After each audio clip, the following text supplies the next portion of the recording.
0864. Station's your final time cue will be with 15 seconds until airtime. Mark, 15 seconds until airtime.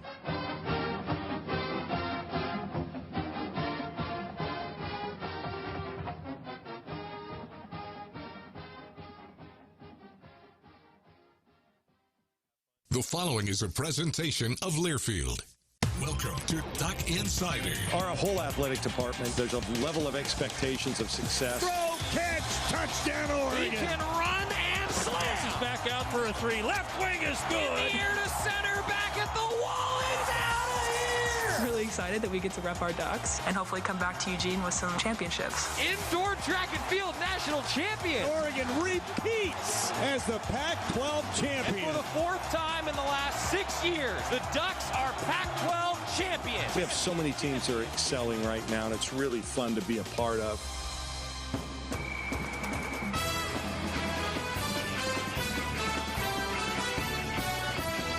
This is Duck Insider on the Oregon Sports Network from Learfield, presented by On Point Community Credit Union. Better banking, local solutions. Live from the Country Financial Studio, here's Joey Mac. It is Basketball Media Day on the men's basketball side of things, following the Media Day across the entire conference yesterday. For women's basketball, we've got some updates for you on that coming up in just a moment. Rob Moseley, editor-in-chief, GoDucks.com, is going to join us, and we're going to get the view from the other side ahead of the Friday 7:30 kickoff. Todd McKim, former Duck broadcaster, now Cal broadcaster, is going to give us the scouting report on the Golden Bears. It's a Friday 7:30 kickoff. It'll be under the lights. Remember that light show that's going on at Autzen Stadium? Download the GoDucks app before you get into Autzen. Go through and on the menu in the upper left-hand corner, click on Duck Lights. Enable the microphone. You can record yourself. Actually, there's a setting in the app. You can record what's happening with the light show at Autzen. It's going to be awesome. It's going to happen during Coming Home, which will be a pretty cool sight, I think, no doubt about it. We're going to hear from Travis Dye and Ryan Watt coming up in a moment, some of their thoughts on running the football against this Golden Bears team, and working without C.J. Verdell. It just sucks that C.J. Verdell's not able to be out there at practice for the Ducks after his injury. So Travis Dye going to step up, and those three other young running backs going to step up as well. We'll hear all about that.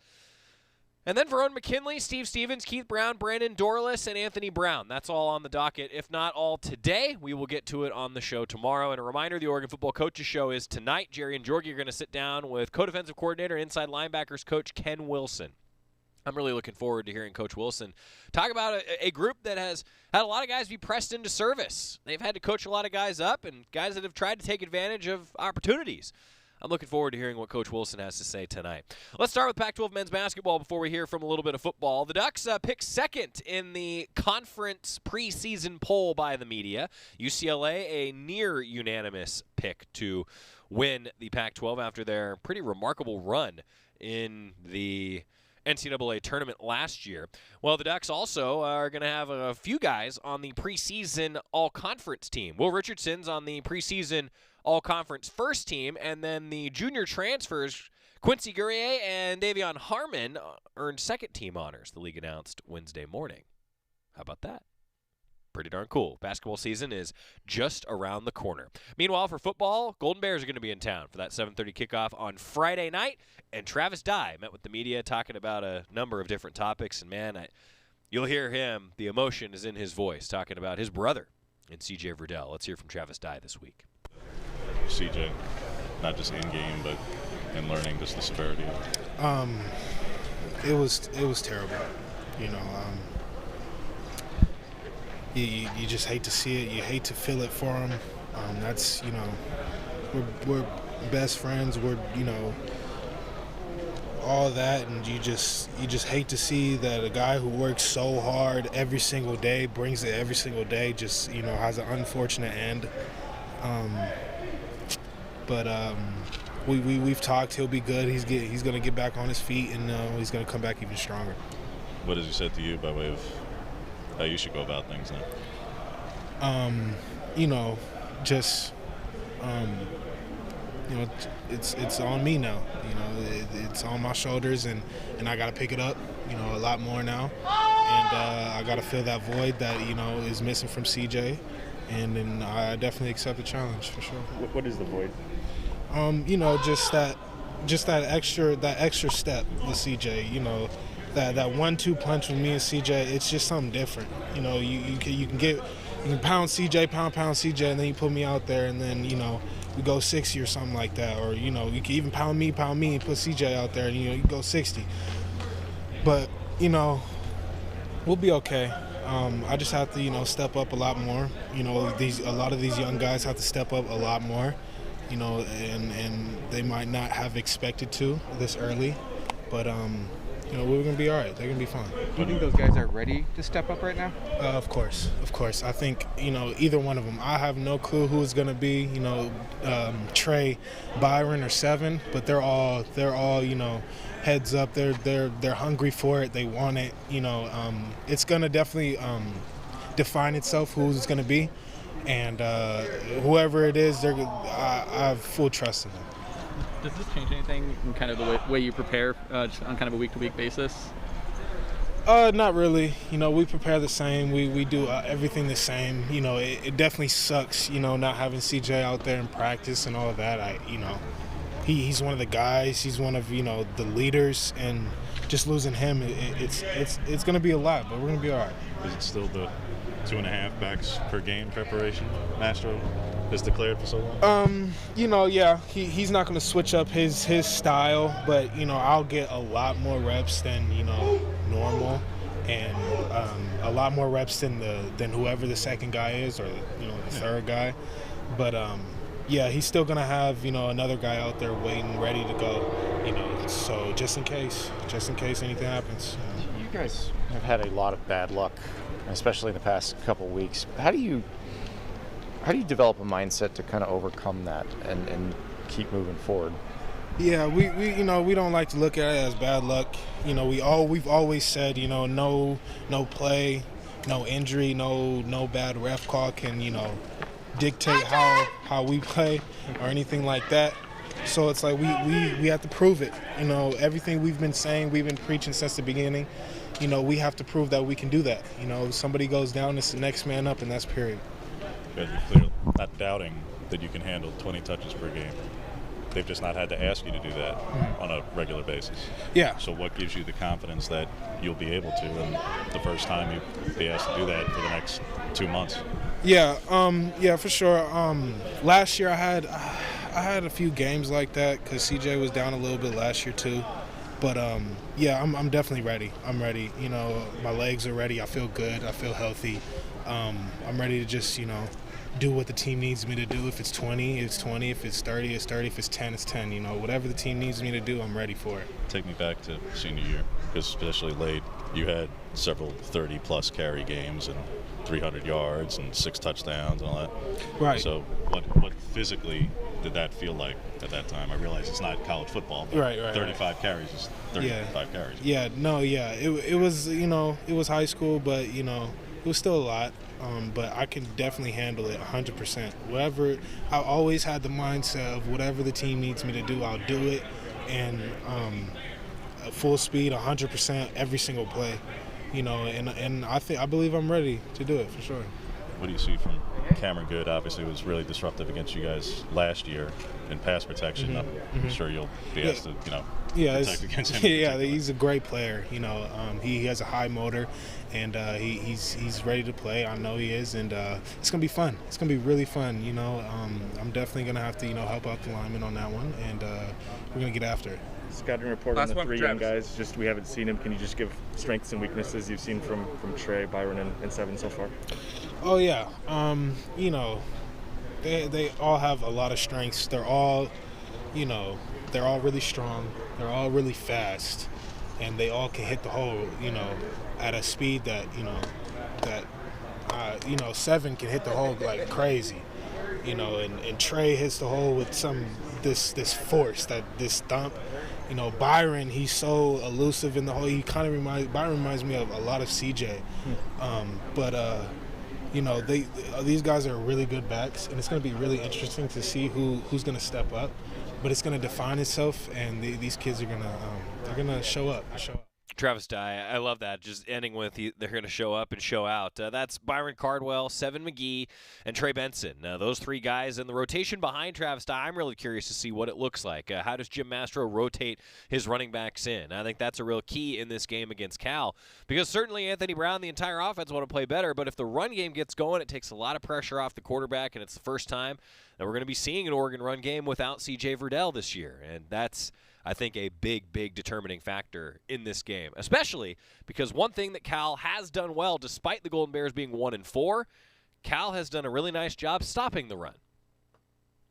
That might be one of the biggest keys in this game, especially because on the flip side, and we're going to talk about the defense just a little bit for the Ducks, you don't have Kayvon Thibodeau in the first half, but Braden Swinson is coming back. So if Oregon can get Kayvon Thibodeau back on the field in the third quarter, put a little more pressure on Chase Garbers, and if the Ducks have the run game going at that point, well, I think you get what I'm getting at. In some determination, then the Ducks will be controlling that game.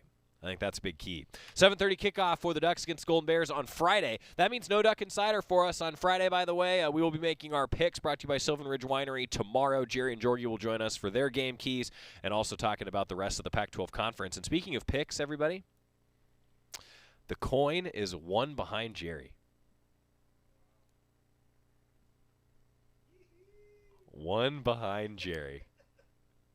When we come back, Rob Moseley, editor-in-chief of GoDucks.com, he's going to join us. We're going to talk all things Ducks, go through some keys to Oregon Cal, go through some, well, keys to a lot of Oregon events this weekend, because we've got a doubleheader tomorrow. Back after this on the Oregon Sports Network from Learfield. After 2 years of construction, my wife and I finally moved into our dream home. So when a bathtub fixture broke, causing major water damage, I was glad we had the home insurance protection we needed. How do you know your home is protected? Talk to a Country Financial rep like me, Nick Simon. We can help you understand your options and select coverages to meet your needs. Then if something happens to your home, you won't have any surprises. Need the right coverage for your home but not sure where to start? Visit TakeSimpleSteps.com or contact a local Country representative. From the weight room to the classroom, on the field and off it, On Point proudly supports University of Oregon athletics because student athletes do so much more than bring us pride on game day. They bring our entire community together in Eugene and all across Oregon. So whether you're watching the game in the stadium, at home, or at your favorite local business, their success makes all of us stronger. On Point Community Credit Union. Join in. OnPointCU.com. Federally insured by NCUA. Equal housing opportunity. Your daily dose of Oregon athletics. This is Duck Insider from Learfield. Okay, man, this is your time. Maybe you didn't choose this, but you're here now. You're gonna go out there and be an all-star caregiver. Cook, clean, be there emotionally and physically. You gotta dig deeper. Drive them to physical therapy, doctor's appointments, because that's what caregivers do. Don't give up. Show the world that you're tougher than tough. Caregiving is tougher than tough. Find the care guides you need at aarp.org/caregiving. Brought to you by AARP and the Ad Council. To some, the sound of a baby babbling doesn't mean much, but that's not true. They're testing out vowels and consonants and trying different sounds. And by 12 months, their babbling is beginning to take on meaning, especially if there's no babbling at all. Little to no babbling by 12 months or later is just one of the possible signs of autism in children. Learn more at autismspeaks.org. Brought to you by Autism Speaks and the Ad Council.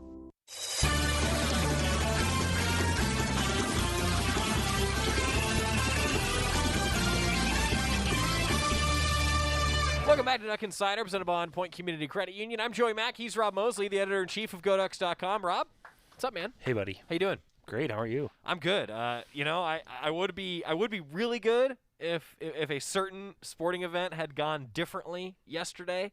But this means that you and I can still speak to each other as civil colleagues, which is probably a good thing. Can we? Man, my head is going a lot of different places right now. You know, it's probably good for both of us that there's a big volleyball match tomorrow. That's right. That'll kind of distract us so we don't totally nerd out on baseball. That's right. And we'll completely lose perspective on everything that is important in this world other than advancing in the playoffs. You're asking a sports fan to be rational and not be a fanatic? Totally. That's a tough ask, Rob. It's a tough ask. I'll tell you what, though. The Penguins played their first game of the year yesterday. Yes, they did. And they played well. What did you think of the ESPN broadcast? It was great. It's fine. The fact that it featured the Penguins, that's what mattered most. Okay. All right. And then the Dodgers squeaked by. Squeaked? Uh-huh. It was a good pro sports day for me. It was, for yours truly. Yeah, good. I'm glad that it was for at least one of us. He's Rob Moseley, the editor-in-chief of That's GoDucks.com. generous of you. I know. appreciate it. I don't know how this happened, but the fact that Alex Stimson, Jerry Allen, John Lundquist, and you are all Dodgers fans. You hang around with men of character. Is that what it is? Yep. I think I make really bad choices in my life. We're doing our best to stage an intervention. Thanks. Try to lift you up. Thank you. Yeah. Either way, it's going to be a fun one Strength tomorrow. in numbers. So, please don't be offended when I don't say a word to you during the Oregon volleyball match. No. Not at all. Okay. We'll be locked in on volleyball. I think that Rob's thinking the same thing that I am. You can follow him on Twitter at DuckFootball and at GoDucksMoseley. Hey, in all seriousness, let's actually start with volleyball. I mean, they're tied for first place in the conference standings right now. That's a huge match coming up tomorrow, 7 o'clock. It's at Matthew Knight Arena against number 10 Washington. That's a fun team to watch right now. Yeah, I'll tell you what. So I spent this past weekend on the Rogue River, the Wild and Scenic, which our Southern Oregon friends know is one of the true treasures of our beautiful, great state. You're not in cell phone range. And so you get back plugged in, and there's so much to get caught up on. Mm-hmm.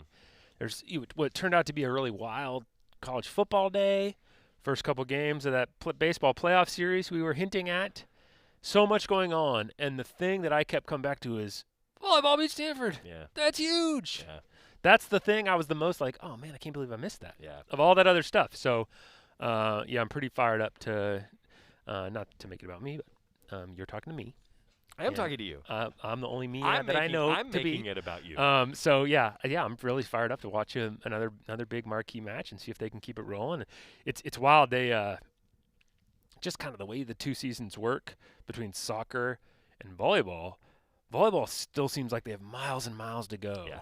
And soccer is going to be over before you know it. Yeah. So it's like for 2 weeks ago, it kind of felt like they were in the same place. Conference place starting up. What are you going to learn? But it just goes so fast in soccer, and it's just weird how they're starting to diverge right this time of year. So volleyball, for as big as this one is, it's still just sort of accumulating experience against high-level competition, which is immensely valuable come postseason. But you don't feel too much pressure right now to read too much into one result or another. So win over Stanford is great, but postseason's 2 months from now, so we'll see what it really means then. I don't know, 6 weeks from now, whatever it is. And if you can beat Washington, great. But again, you're just kind of building. Whereas soccer, it's like everything is just like, right. They want to get to the postseason, and just any step you can take towards that is so immense for this program. So anyway, I started down a weird path there, But the weird path is that soccer also plays at 4 o'clock against USC on Thursday. They're both on Pac-12 Network. They're both on the student radio station KWVA. If you can't make it to Pat Bay Field, and they're both in Eugene, Oregon as well. If you live here, so that's what I was. So we talked about this with Coach Ulmer yesterday. That you take an early. You have a 4 o'clock meeting on your calendar, and it's at Pat Bay Field. Right. Is the way that the work. And these days of virtual. Work from home, you can get some things done still. You can get some things done in the stands at Pat Bay if you need to. Just log into your meeting with the camera off. That's right. Stay muted. And then in between soccer and volleyball that begins at 7 o'clock, you just get a little dinner, and then suddenly it's it's volleyball time. Totally. Yeah, it's a cool doubleheader. And I know you're going to do both, right? I'm going to do both, I'm going to have to, between that and then the football game, a couple late nights coming up. Yep. I'm going to have to sleep in or something tomorrow. That's okay. I think you've earned that. Got to prepare. Yeah. You have to get your body right. Whether they've earned it or not, once you get to a certain age, it's like, oh, man, there's only so much juice in the tank. Hey, look, recovery is important, Rob. No doubt about it. Recovery is maybe the most underrated thing in professional and in collegiate sports and sporting in general. That's going to be awesome. It helps to have talent. Sure. I don't have any of that. Sure. So let's go with recovery. Absolutely. Why not? You and me both. But soccer, too, though, I think you bring up a great point. Like, they're still in great position RPI-wise. Like, Yeah. if the tournament started today, they're comfortably in the tournament for the first time in program history, which is just an awesome, awesome thing for Coach Abel. Now, his office is right across from ours, so I can't say that too loud because he's going to bust in and say, hey, we're not talking about that because it's just USC that's on the horizon. But USC's top 10 program. It's very similar to kind of a Stanford in volleyball. You know, it's a measuring stick at this point. And, boy, what a win would mean because, to your point, although volleyball's last regular season weekend is the weekend of Thanksgiving, well, the NCAA tournament for soccer would be in weekend 3, I think. By then? During that. Yeah, there you go. So that puts it right into perspective. Yeah. You'd know this better than I, but it sounds like tomorrow's going to be kind of strength against strength. Yeah. High-powered offense against our back line, which has been pretty good. So here's the not that we can't score goals, but here's where it is with Oregon soccer. 6 of the last 7 opponents, they've shut them out. Yeah. Arizona State hadn't been shut out all season long. The Ducks shut them out this past weekend. So, yeah, it's strength on strength, though, because USC, I think they beat a team 7-0 at one point this year. Ouch. So they made the extra point. Yep. That was good. That was bad. I apologize. No, that was I'll give you that one. All right. That was good. And then you got football coming up at 7:30. Yeah, totally. Friday. Yeah, it just it feels like it feels like forever since the Ducks took the field. So yeah, and you know, particularly when you're coming off a loss, it just creates all this uncertainty that there's always sort of looming uncertainty. Like even when you're playing great, it can tend to feel like a high wire act because there's so many moving parts. Like it just takes 1 or 2 things to sort of fall out of rhythm and you can be in trouble. So even when you're playing great, it feels a little uncertain. But and then you lose and that gets exacerbated. And so it's like, let's get back on the field, let's get back on track. I talked about in the Quack Minute, Anthony Brown was very frank about his opinion on his play at Stanford. And so here's a chance to bounce back. Want nothing more than to see him do that. It's going to be rife with tension. Well, and look, every game is a playoff, right? Like in football, you talk about that all the time. Coaches always tell you that, especially in conference, every game is a playoff. Well, and if you're a fan and you're looking at this Cal team, I think you go 1-4. God, and we're about to talk with Todd McKim, who's going to be on the sidelines for the Cal broadcast coming up tomorrow. And one of the things, full disclosure, I talked to him actually a couple days ago, so we're breaking the fourth wall here. But Todd actually said Golden Bears very easily could have won a lot of those games had it swung the other direction. And so I think one thing that's on my mind, Rob, is you want to establish control. And you and I have had this conversation about Oregon a couple times now. You don't want to play down to the opposition because I think that Oregon on paper a lot better than Cal, but you don't want to let them hang around either. Well, and you can also sort of, not that Oregon's in danger of doing this necessarily, but you can also kind of overestimate how down that is. You know? I mean, this team might not be as down as you think. Right. And so if you underestimate anybody, I think when you're coming off a loss, you can't afford to take anybody for granted. So you want to see Oregon play efficient, clean, explosive football, regardless of who the opponent is. And that's easier said than done because, we talk all the time about how human nature is a thing. And, it is possible to look at a record and be like, oh, okay. But you just can't do that. And then, Mario Cristobal has worked really hard to establish a culture that doesn't allow you to do that. And still the vagaries of a season play out the way they do, and sometimes it feels like you're riding a little bit of a roller coaster, but it's not like that's the goal. And so you want to establish right from the start, hey, we're at home, should be a great crowd, we're going to capitalize on that. We'll stink not having Thibodeau available for the first half after that targeting injection, but if this offense can get rolling and bounce back really quickly, that'd be fantastic. Defensively, get back to forcing turnovers, doing what was working so well those first few weeks, and kind of look like the Ducks that we thought they were for the first month of the year. You bring up a great point, I think, about the takeaways. I mean, that was something that Oregon did so well and didn't do against Stanford, and those takeaways that maybe had covered up some other mistakes earlier in the season didn't have that against Cardinal, and that's part of the reason Ducks lost. Yeah, you create a little margin for error for yourself when you're taking it away that much and you're not giving it away. So, the turnovers and explosive plays. I mean, there's a reason coaches talk about those as just being 2 gigantic factors. Right. And when you lose a turnover battle, it's just, that's just the biggest X factor by far. It's hard to predict, it's hard to coach, but what we saw is a coach in Tim DeRuyter who came in here at the beginning of the year said, we want to take it away more. We don't want to just break up passes, we intercept them. And they were doing that. So, Bennett Williams is a key guy to that, but we know Jamal Hill has a track record doing that. We know McKell Wright's a guy who can pick the ball off. Verone McKinley, obviously.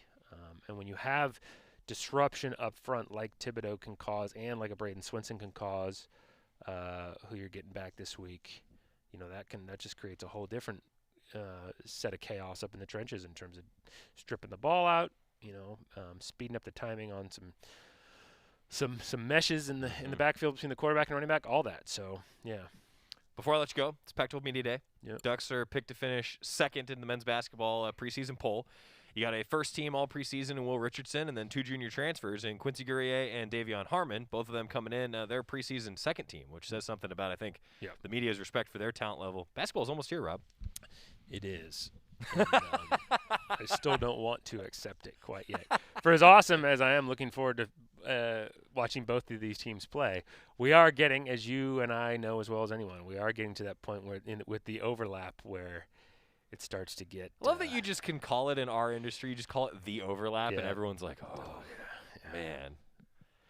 It's chaos. Talk about trying to recover and rest up. It becomes a losing battle, that's for sure. Hey, but a lot of games are at home for non-conference, which is great. That's great. That's fantastic. And it's so energizing being around programs of that caliber, coaching staffs of that caliber, players of that caliber. Both teams, the personality on both these teams is awesome, really, really fun. So, yeah, that's a big lift anytime it starts to feel like a drag. They make up for real quick. And then you just provide yourself a dose of reality, like, hey, we do this for a living. Absolutely. Splash some cold water on the face. Absolutely. Absolutely. That's So to answer your question, thrilled and excited to get a chance to watch both basketball teams eventually take the court. Counting the days. Can't wait. That's it. But first, pretty big weekend coming up. First, pretty big weekend for a lot of different sports coming up. Rob, thanks for time, buddy. Yeah, absolutely. He's on Twitter at GoDucks Moseley, at Duck Football. His weekly chat with us on Duck Insider. Always look forward to it. And, hey, here's to a couple great late nights. Fantastic late nights, That's right. When we come back, we're going to switch gears, talk with Todd McKim, get the view from the other side of the Friday night 7:30 kickoff with Todd after this on the Oregon Sports Network from Learfield. Dear Exit Strategy, no matter which Toyota you choose, there's an exit from the ordinary to match. See you soon, Toyota. Visit your local Toyota dealer or toyota.com today. Toyota, let's go places. Dear past, present, and future football watchers, football is back! So consider this your official excuse for always putting football watching first, courtesy of Pepsi. That haircut appointment? Seeing the in-laws for the first time in ages. It's been so long. Nope, sorry, Susan, not if it's on Sunday. Long story short, after the year we've all had, we think you could use a little football watching. So crack open a Pepsi and cheer your football watching face off. With love, Pepsi. Made for football watching. That's what I like. Dear Exit Strategy, no matter which Toyota you choose, there's an exit from the ordinary to match. See you soon, Toyota. Visit your local Toyota dealer or toyota.com today. Toyota, let's go places. You're listening to Duck Insider. Duck Insider on the Oregon Sports Network from Learfield. It's 4 a.m., Monday, and you're literally sucking baby snot through a tube because she's congested. Man, that's love. And if you love her that much, love her enough to make sure she's buckled in the right car seat. To make sure your child's in the right seat for their age and size, visit nhtsa.gov/the right seat. Show them you love them. Keep them safe. Visit nhtsa.gov/the right seat. Brought to you by the National Highway Traffic Safety Administration and the Ad Council. America, your children have an amazing superpower. They can help save lives by not having play dates. That's right. By replacing get-togethers with virtual play dates and video chats, they can help slow the evil spread of germs. And if your superheroes do go outside, make sure they continue their superhero wing by staying 6 feet away from others to protect everyone in America land. Find out more at coronavirus.gov. A message from the CDC and the Ad Council.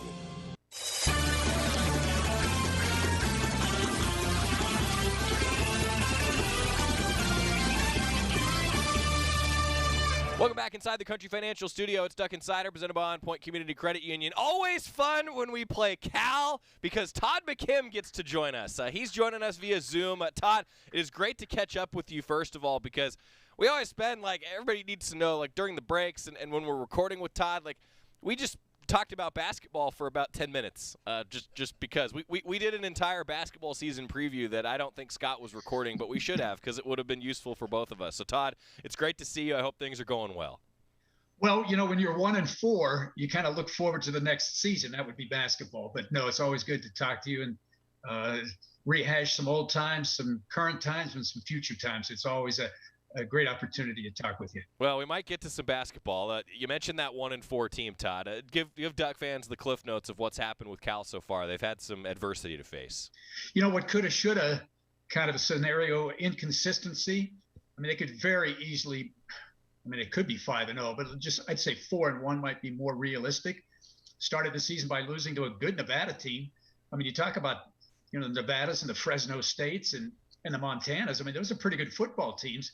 The Ducks know all about Fresno State, how good they are.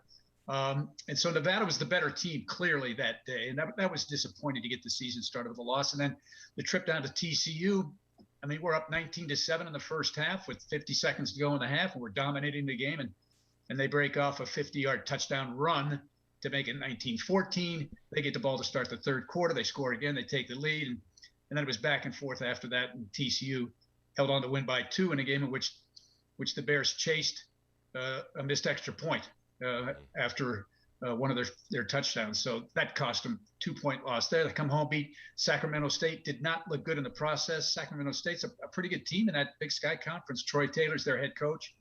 He used to be my colleague in the booth at Cal for about 7 or 8 years, and terrific mind, and he's done a nice job at Sacramento State. But even though we win the game 42-30, just didn't look good.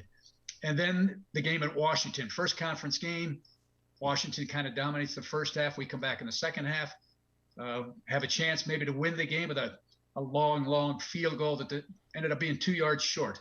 And I don't remember too many game-winning kicks going into that east end zone at Husky Stadium. I've been up there, to be honest with you, Joey. I was up there for one game. The Ducks played the Huskies, and the wind changed direction every quarter, and it favored the Huskies in every quarter. It's like, what is going on up here? But goes to overtime. They score first, and then we fumbled at the 1-yard line going in to maybe tie the game and send it to a second overtime. And then last week, just played bad against Washington State, but it was a game, again, 7-0 Washington State. We score a touchdown on a nice run by Christopher Brooks, used to be Christopher Brown, big running back. Bad snap, can't put the placement down, don't get the extra point. We trail 7-6. Cougars get the ball, they have to punt. We actually block the punt.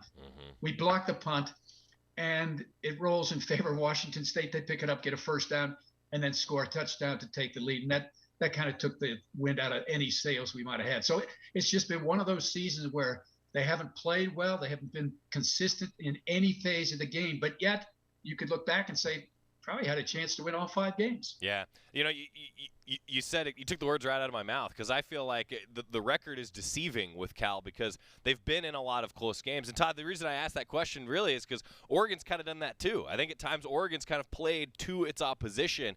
So what are we going to see on Friday, Todd? Is this going to be 2 teams that are looking for consistency that maybe or maybe not they find it?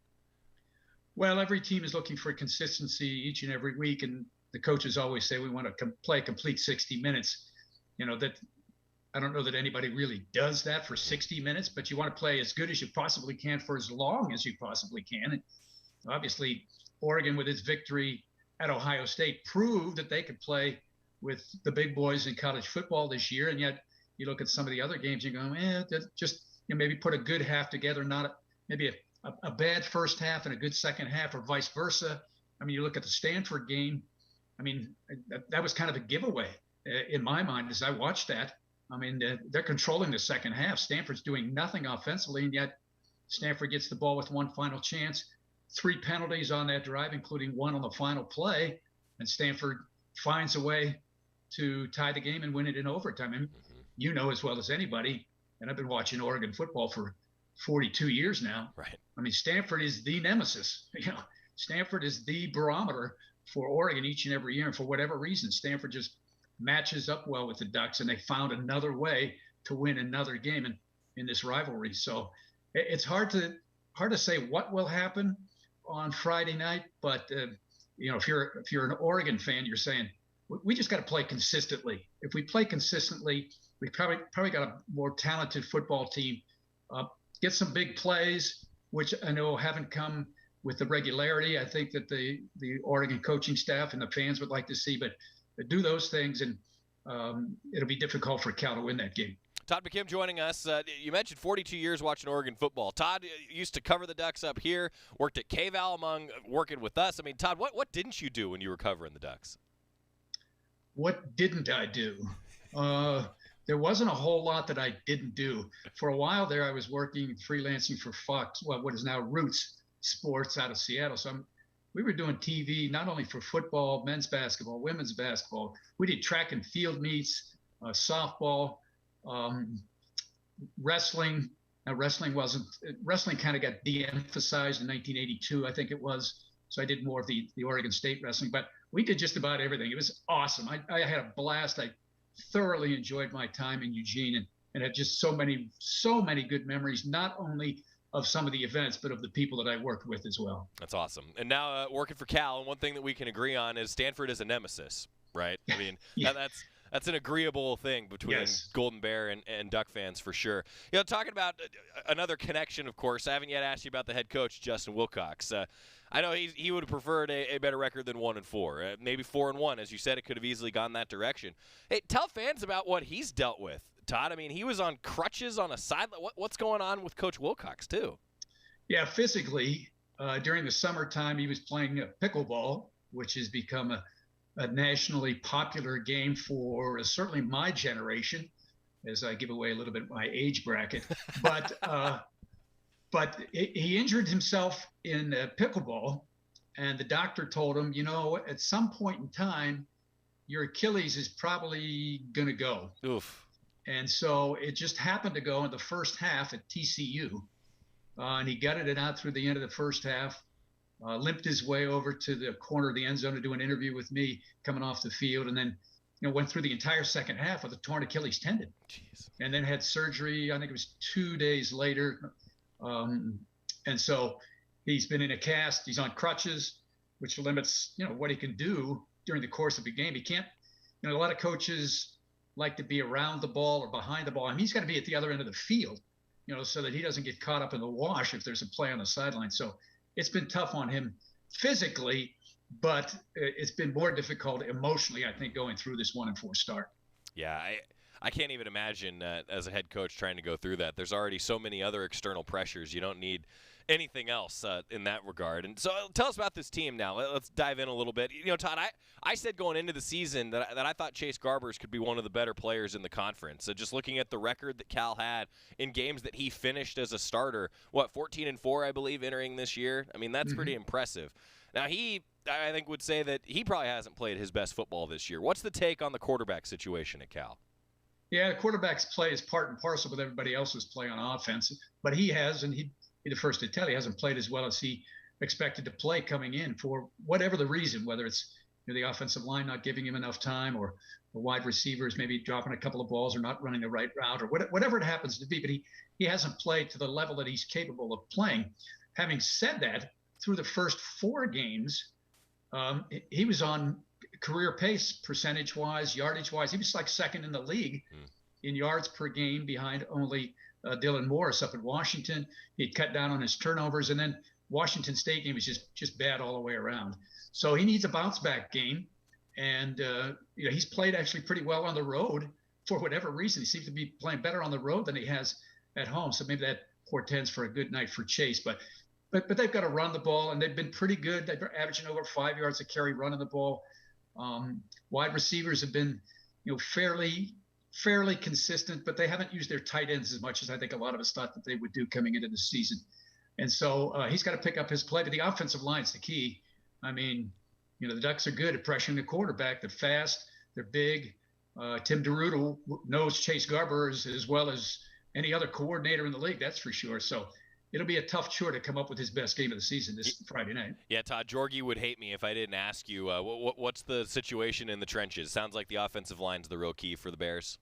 Well, it's the key for everybody, and that's why Mario is having success, because he's recruited big, fast, strong, powerful, nasty guys up front, and they can move the pile. And so we've had inconsistency in the offensive line, even though a lot of those guys have played a lot of football. They're trying to incorporate a few new guys here and there, but they've done a decent job in the run game. But again, and this has been a problem for the last 4 or 5 years, they just give up way too many pressures and quarterback sacks. The pressures, sometimes are as important as the sacks because it forces the quarterback to do something before he wants to do it. And so they've got to play really well to give themselves a chance to win this week. Todd McKim joining us. He'll be on the call for the Cal side of things coming up on Friday. I got to get used to saying Friday for these games. I keep wanting to default to Saturday, but Friday, 7:30, Friday Night Lights at Autzen Stadium. How about the defense? Coach DeRuyter exits. What's the take on the defense now?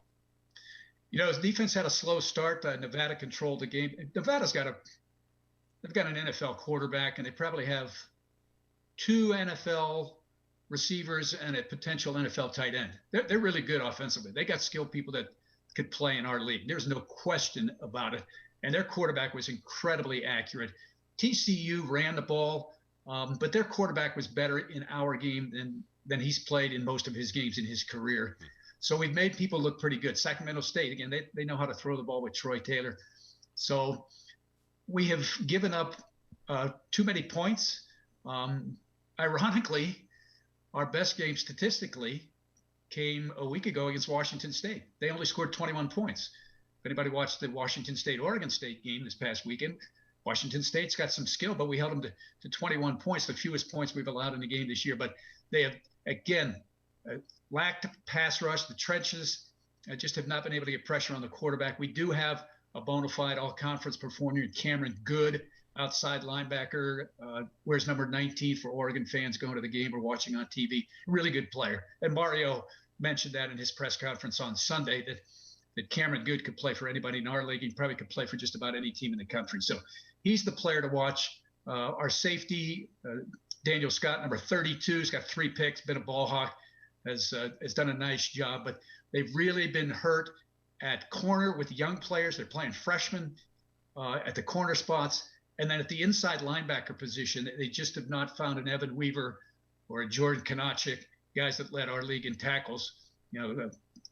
Almost 3 years in a row. I think it was Kanachik, then it was Weaver and Weaver. Yeah. So inside linebacker has been a problematic area, particularly defending tight ends over the middle and crossing routes, which I think Oregon's pretty good at both of those spots. I'll tell you, though, you touched on those linebackers that have been really, really, really good at Cal. Tough to replace those guys, right, Todd? I mean, they were that was some next-level talent that the Golden Bears had. Yeah, Jordan Kanachik is currently on a roster. Evan Weaver was on the Arizona Cardinals roster. But the guys that have stepped in there have not been able to play close to that level. And now they're playing young guys there. Freshmen, redshirt freshman kind of guys. One was a converted safety. Coy Deng is another guy that probably his absence this year has hurt the Ducks. He injured himself. They're calling it a lower body injury. They're not saying exactly what it is. Hopefully we can get him back at some point. But he played the inside backer position last year, rangy guy at 6'6". They moved him to outside linebacker, and then he got hurt in the first game. So they haven't had his capabilities as well. But everybody has injuries. The Ducks know all about that with the announcements this week. A couple of really good players won't be able to play. And that's unfortunate, but that's where depth comes in. And you've got to have depth if you're going to compete at the highest level. And that's something that Cal is still trying to find. Yeah, no doubt about it. Oregon, Cal, both a lot of teams getting banged up, and especially between these two teams on defense. You mentioned Tim DeRuyter. Todd, I just wanted to ask you about him before we let you go, because Coach DeRuyter being here at Oregon, I think Duck fans were really excited to get him here. Clearly, when he was coordinating the defense and helping with the defense for Cal, Cal's defense gave Oregon some problems. What's the Cal fan base feeling on Coach DeRuyter in this game matching up with him now on Friday? Well, I think a lot of them wish he was still on staff in some capacity. But Tim's a great guy. I really enjoyed my conversations with him. He's a really good coach. And so we had an opportunity to be the number one guy defensively and, at a pay raise as well at a school that has a chance to compete for championships. So good for Tim. It'll be great to see him again Friday. Hopefully we get an opportunity to talk with him. But he has done a great job wherever he's been. as far as defensive coordinating is concerned. He's going to do a good job with Oregon as well. So wish him all the best, except for maybe Friday night. That's right. Well, I think that he feels exactly the same way, Todd. Yes. He said that as much on Sunday. All right, before we let you go, keys to the game. Cal wins, Oregon wins if what happens? Well, I think it has to be a low-scoring game for Cal to win. I don't think they're capable against Oregon to have a game that's in the upper 20s and into the 30s. I think it has to be a low-scoring game, as it was a year ago, as it was a couple of years ago up at Autzen Stadium, where Cal led the entire first half, and then Justin Herbert rallied the Oregon troops in the second half to pull out a close victory. So it's got to be low-scoring. The Bears cannot turn the ball over, and they have to find a way to protect Chase Garbers. If he's running for his life back there, it is going to be a long, long Friday night. He's Todd McKim. He will be on the call for the Cal Radio Network, and we look forward to seeing you in the press box again, Todd. And, hey, thanks for always taking the time. I can't thank you enough. We'll have to do this again before basketball season gets rolling, huh? Sounds good, Joey. Look forward to it. He's Todd McKim. When we come back, we've got more football to talk about. Getting ready for picks tomorrow, by the way. Yeah. The coin is still hot on Jerry's heels, and I've never been happier. Back after this on the Oregon Sports Network from Learfield. From the weight room to the classroom, on the field and off it, On Point proudly supports University of Oregon athletics because student athletes do so much more than bring us pride on game day. They bring our entire community together in Eugene and all across Oregon. So whether you're watching the game in the stadium, at home, or at your favorite local business, their success makes all of us stronger. On Point Community Credit Union. Join in. OnPointCU.com. Federally insured by NCUA. Equal housing opportunity. Is that the sound of an ooey gooey cheesy crunchy slice of P-I-Z-Z-A? Obviously. But as good as that sounds, we think it can get even better. Oh yeah, that's the sound of a freshly opened fizz-filled Pepsi. The only thing that can take this flavor medley of crunchy dough, mouth-watering cheese, and savory sauce to the next level. How about another bite? Pepsi and pizza sound like a match made in heaven and taste even better. Pizza, better with Pepsi. That's what I like. This is Duck Insider, presented by On Point Community Credit Union on the Oregon Sports Network from Learfield. When might you be buzzed? When you suddenly love everything. You guys, I love this song. I love these nachos. I love our kickball league. Ugh! I love this guy. What's your name? You know what I'd love? A ride when it's time to head out. If you see a buzzed warning sign, call for a ride when it's time to go home. Buzz driving is drunk driving. A message from NHTSA and the Ad Council. I love your car. Is this real leather? Hey, so what's a great way to spread awareness that driving high is illegal everywhere? A catchy song, of course. You can run, but you can't drive high. You can run, but you can't drive high. Friendly reminder, don't drive high. If you feel different, you drive different. Brought to you by NHTSA and the Ad Council.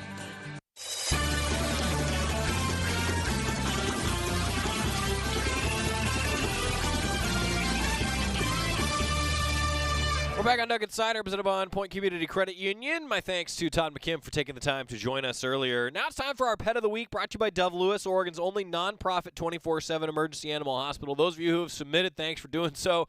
Love our furry friends, and we've got a good one this week. Bubba Tank is his name. Was rescued when he was 4 years old from a fighting ring with 16 other dogs in Santa Paula, California in March of 2014. He was brought up to the Willamette Valley Humane Society and has been spoiled ever since and attends regular Ducks tailgating events. That's Bubba Tank. Our thanks to our friends at Dove Lewis for sponsoring our Pet of the Week, and you can always submit via the Oregon Sports Properties Facebook page. That's a sponsorship group that helps run features like this. Bubba Tank, the Pet of the Week. Hey, quick note as part of your preview, I guess, of your Cafe Yum 2-minute drill. Softball's exhibition against Bushnell moving from Sunday to Saturday this weekend at 2 p.m. Looks like there's going to be some weather, so it's going to be one 7-inning game against Bushnell on Saturday rather than Sunday for Oregon softball. More details, GoDucks.com. Let's hear a little bit from one of the big-time contributors on that Oregon offensive line, Ryan Walk. He had to step in for Alex Forsythe at the center position and had a lot of good things to say when we talked with him this week. All right, tell us about the bye week, Ryan. What was the focus during the bye week? Big focus on technique fundamentals and getting healthy too. You know, we've been pretty banged up this year, and so there was a big point of emphasis on getting our bodies back and just doing what we can to be as healthy as we can this Friday against Cal. What does that look like? I mean, what are you guys doing when it's all about recovery like that? Just big point of emphasis, getting in the treatment room, getting in the tubs, massage, whatever you need to get your body back. There's a big point of emphasis on that this last week. You never want to see guys go down. You guys have had to deal with that on the offensive line. Just how big has it been, the versatility that you guys always talk about this year, especially in your situation for you personally with filling in for Alex? Yeah, I mean, you obviously never want to see a guy go down, but at the end of the day, that's kind of the reality in football. It's going to happen sometimes, and it became a reality for us this last week, and like Coach Mirabal says, they're not going to cancel the game. You got to have 5 guys that are ready to go, and so we feel like we did a pretty good job of that. We'll look to improve on that again this week. What are the focuses against this Cal defense? They're a physical team. They stop the run well, so we know that we have to bring it up front. They're a really, really well-coached team. They got a good front 7, and they're really aggressive in coverage, and so we definitely have a challenge for us on the offensive side of the ball this week. What's the mental preparation like when you're preparing all week to play guard, and then all of a sudden Alex has back spasms and you have to slide over? What's that like? Yeah, fortunately I have a background at center. It's not like it was the first time I ever played center. So I had a pretty good understanding, and there was a feeling that maybe that was going to happen on Saturday. We weren't sure. We felt like Alex was going to be able to go, but Mirabal tapped me on the shoulder out before the game and said, "You got to go at center." And I knew that I'd be ready. I'd taken some reps at center. I'd watched film as if I was going to play both, and so when the time came on Saturday, I was ready to go center. Do you like having a week? I mean, you never want to lose a game, but are you one of those guys where I just want to get back out, play another game, or is the bye week beneficial to kind of reflect on what went wrong? Well, I think the bye week was positive in the sense that we were able to get our bodies back a little bit, right? But you also hate the fact that you got the sour taste in your mouth for an extra week, and so we had to live with that for an extra week, longer than we normally would. But we're looking to bounce back on Friday. What have you seen from Cal's defense, in particular against the run? That's probably the area that they're strongest. Yeah. Like I was saying, they're a really good run defense. They're physical. Their front 7 is extremely well coached, and they get after you in the run game, and that's something they pride themselves on. They're one of the best run defenses in the conference, and so we have our work cut out for us up front, and we'll look to try and get after them this week. They always rely on their linebackers to make a lot of their plays. I realize Dang is not there and won't be, but what have you seen from their inside guys who you'll be matched up against? They just love to free up their backers to make plays. Yeah, they're physical. They're heady football players. They know where you want to go with the football, and they got a nose for the football. They always seem to find a way to get to the ball, and they're relentless. They chase the ball, and they do a good job of their D linemen freeing up their linebackers, and so like I said, they're a well-coached defense, and they stop the run pretty well, so we got a good challenge this week. You guys always pride yourselves on being able to run the ball well. What do you see from those young running backs that are now going to be shouldering some of the load with CJ out? Yeah, they're explosive. They're extremely talented. They got a good burst. And then like Byron can run through arm tackles. He can run through any tackle really. He's a physical runner. 7's extremely dynamic. Trey's kind of the full package of receiving. He's a physical back, and he's got some explosiveness to him. So I look forward to watching those guys this week.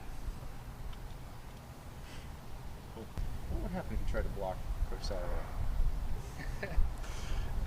We've actually talked about this quite a bit in the O-line room, and I think all of us have agreed that we would need a double team probably just to get a stalemate against him in his prime. So even today, I think if you gave him one down to line it up, I don't see many guys getting much movement on him anywhere in the country. So let's say you're double teaming with the center.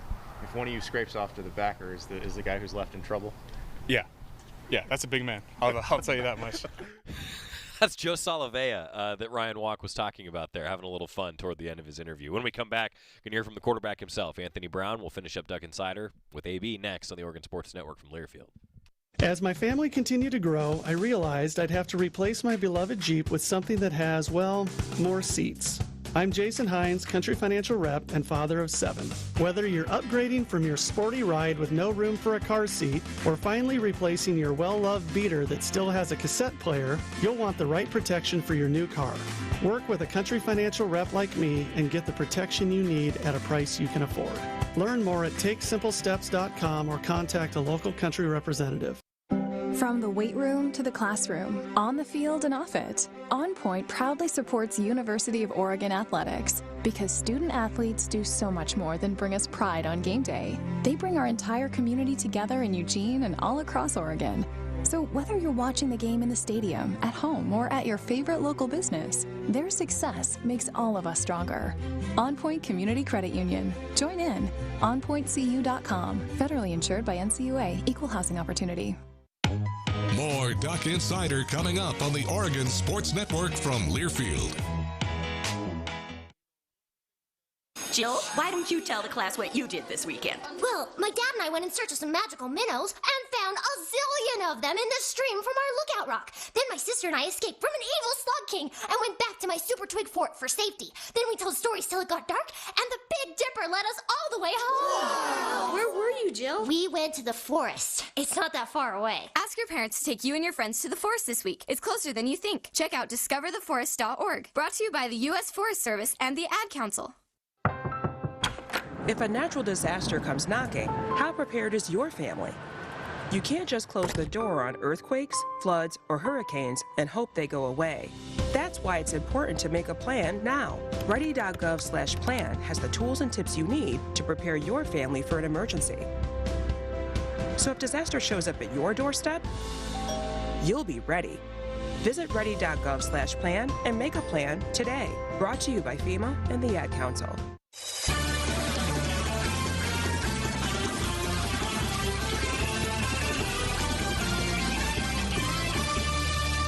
Back on Duck Insider, presented by On Point Community Credit Union. Finishing up today, hearing from Anthony Brown, the Oregon quarterback, who was pretty upfront after his performance at Stanford, wants to play better. The Ducks certainly would like to see their quarterback play at his highest level. 7:30 on Friday. Here's Anthony Brown.